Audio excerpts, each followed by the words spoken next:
நீங்கள் நிறைய பேர் விரும்பி கேட்ட பீட்ரூட் தயிங்க கமெண்ட்ஸு மெசேஜ் அதுதான் நிறையா உங்களுக்காக இந்த பீட்ரூட் தயிர் எப்படி செய்யலான்னு பார்த்துடலாங்களா? பாருங்க, நல்லா துருவி வச்சுருக்குறேங்க பீட்ரூட். இந்த மாதிரி துருவி எடுத்துக்கோங்க. 1 ஸ்பூன் எண்ணெய், கடுகு, கடலைப்பருப்பு, உளுந்தம் பருப்பு, ஒரு பெரிய வெங்காயம், 2 பச்சை மிளகாய், கருவேப்பிலை, துருவி வச்ச பீட்ரூட்.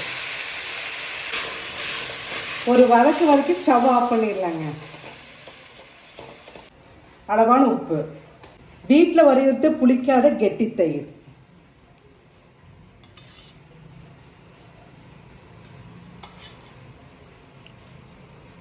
வதக்கின பீட்ரூட்டை போட்டுக்கலாம்.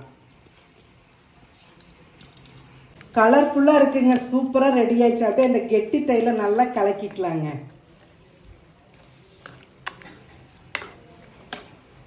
சுவையான பீட்ரூட் தயிர் ரெடி ஆயிடுச்சுங்க. இதை ட்ரை பண்ணி பார்த்துட்டு எப்படி இருக்குன்னு கமெண்ட்ஸில் சொல்லுங்கள்.